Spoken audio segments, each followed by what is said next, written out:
Halo semuanya dan selamat datang di pembahasan kita kali ini. Jujur aja ya, topik kita hari ini mungkin persis banget sama apa yang lagi Anda butuhin. Coba deh dirasain. Kalau Anda, sama kayak kebanyakan orang zaman sekarang, pernah ngerasa capek mental yang luar biasa, burnout, atau ngerasa kosong banget secara spiritual? Ketahuilah, Anda sama sekali nggak sendirian. Sesi kali ini tuh sengaja dirancang sebagai panduan yang lembut, khusus buat Anda yang lagi nyali ketenangan. Kita bakal jalan-jalan sebentar ke masa lalu, menggali kebijaksanaan kuno dari era gereja mula-mula tentang gimana sih caranya nemuin kedamaian batin yang beneran nyata. Yuk, kita mulai perjalanan penyembuhan ini bareng-bareng. Sekarang, coba deh tanya ke diri Anda sendiri dengan jujur. Pernah nggak sih tiba-tiba ngerasa ada ruang kosong yang dalam banget di hati, terus tanpa sadar tangan Anda langsung ngambil HP dan scroll layar berjam-jam gak jelas tujuannya? Atau mungkin Anda lari ke makanan, binge eating, atau malah sengaja bikin jadwal yang super padat biar nggak usah mikirin perasaan sendiri.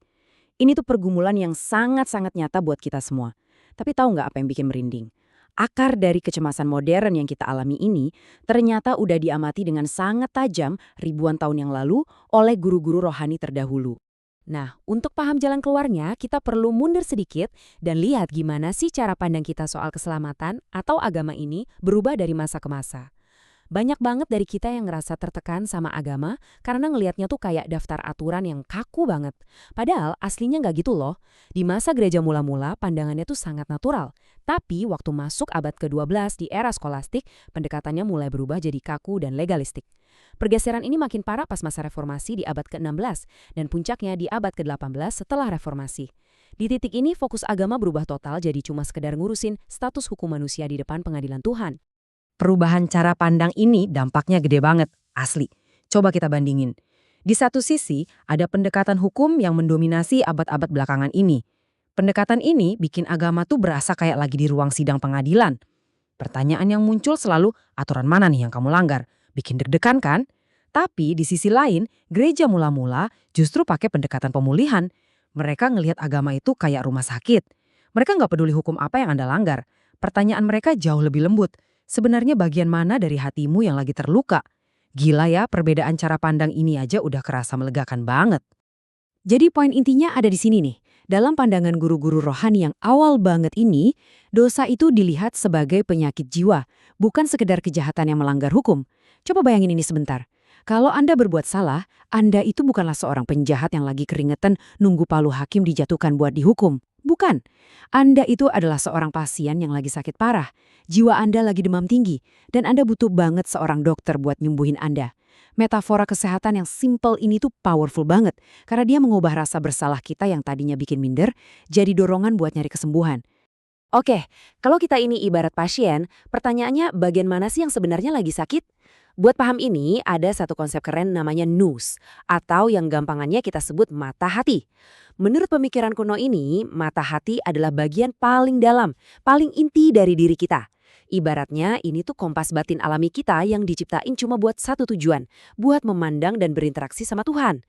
Nah, pas kita lagi sakit secara spiritual, kompas atau mata hati ini tuh jadi gelap, buram, dan akhirnya kita benar-benar kehilangan arah. Terus gimana ceritanya kompas itu bisa rusak dan kehilangan arah? Ada satu kutipan indah banget dari tokoh kuno bernama Santo Athanasius. Dia nulis gini, manusia berpaling dari kontemplasi kepada Allah lalu mulai memandang dirinya sendiri. Dalam banget ya. Kejatuhan atau penyakit spiritual kita itu nggak selalu dimulai dari pemberontakan yang heboh atau kejahatan besar. Kadang, ya sesederhana kita ngalihin pandangan aja. Kita berhenti ngelihat ke atas, ke arah Sang Pencipta, dan mulai terobsesi sama diri kita sendiri. Kita sibuk mikirin kecemasan kita, ketakutan kita, gengsi kita. Disitulah demamnya mulai menyerang jiwa kita. Dan kalau mata hati itu udah hilang arah, energi di dalam diri kita bakal panik. Nah, kepanikan inilah yang memunculkan gejala-gejala jiwa yang sakit, yang pastinya relate banget sama kehidupan kita sekarang. Kita mulai pakai makanan bukan buat nutrisi, tapi buat nenangin anxiety. Kita pakai hiburan secara gila-gilaan buat kabur dari kenyataan. Kita mati-matian ngejar likes dan pujian dari orang lain cuma buat ngerasa kita ini berharga. Dan kita numpuk uang sebanyak-banyaknya karena kita kehilangan rasa aman yang sejati. Intinya, kita lagi nyoba nambah lubang di hati yang ukurannya tak terbatas, pakai hal-hal yang sifatnya sementara. Tapi tunggu dulu, ada satu hal yang bikin lega dari ajaran ini. Dengerin baik-baik. Tubuh dan hasrat Anda itu bukan musuh. Banyak yang ngira orang-orang suci zaman dulu tuh andi banget sama tubuh fisik atau kesenangan. Sama sekali enggak. Tubuh Anda, keinginan Anda buat mencintai, dorongan Anda buat berjuang, itu semua dari asalnya diciptakan sangat amat baik.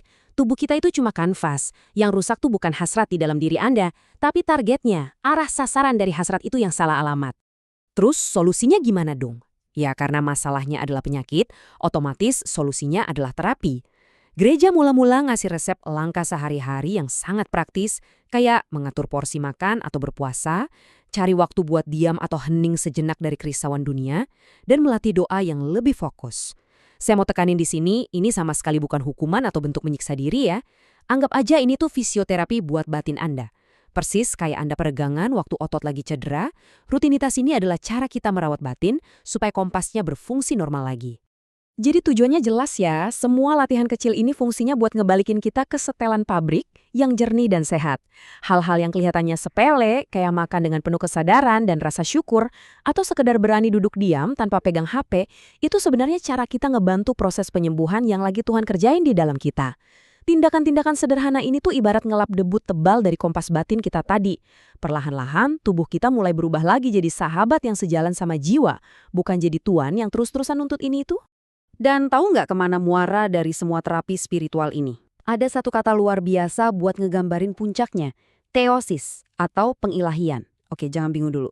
Konsep ini nggak berarti Anda bakal berubah wujud jadi Tuhan secara harfiah. Nggak gitu konsepnya. Maksud dari Bapak Gereja masa lalu itu, Anda tuh bakal dipenuhi sama terang, kasih, dan kehidupan Tuhan itu sendiri. Bayangin sebatang besi yang dimasukin ke dalam api yang menyala. Besinya ya tetap besi, nggak berubah jadi api. Tapi besi itu menyerap dan memancarkan panas serta cahaya dari api tersebut. Nah, kayak gitulah kedamaiannya sesungguhnya. Kalau kita tarik benang merahnya, keselamatan dalam pandangan mula-mula ini adalah soal pemulihan manusia secara total, secara utuh. Ini bukan sekadar dapetin stempel atau vonis tidak bersalah di sebuah ruang sidang pengadilan ilahi. Sama sekali bukan. Keselamatan adalah proses sembuh yang luar biasa di mana pikiran Anda, hati Anda, tubuh Anda, sampai hasrat Anda yang paling dalam ditata ulang dan jadi harmonis lagi sama Tuhan. Ini yang bikin Anda nggak cuma sekedar jadi orang yang kaku taat aturan, tapi jadi manusia utuh yang memancarkan kedamaian. Kontras antara sebelum dan sesudah proses pemulihan ini benar-benar indah banget. Coba lihat. Sebelum dirawat, tubuh kita mungkin diperbudak sama kerakusan, kecanduan, dan pikiran yang ruwetnya minta ampun, kayak badai nggak kelar-kelar. Tapi setelah pemulihan itu berjalan, tangan yang tadinya egois berubah jadi alat yang penuh belas kasih buat bantuin orang lain. Mulut yang tadinya gampang banget nyakitin, pelan-pelan jadi alat doa yang menyejukkan. Dan pikiran yang dulunya berisik penuh badai tadi, berubah jadi kayak danau yang tenang banget. Keutuhan inilah buah manis dari spiritualitas yang sehat. Nggak kerasa kita udah sampai di penghujung pembahasan kali ini. Sebelum kita udahan, saya mau ninggalin Anda dengan satu pertanyaan sederhana tapi dalam banget. Langkah kecil apa yang mau Anda ambil hari ini buat mulai mengobati mata hati Anda? Kesembuhan batin tuh nggak butuh lompatan yang ekstrim kok.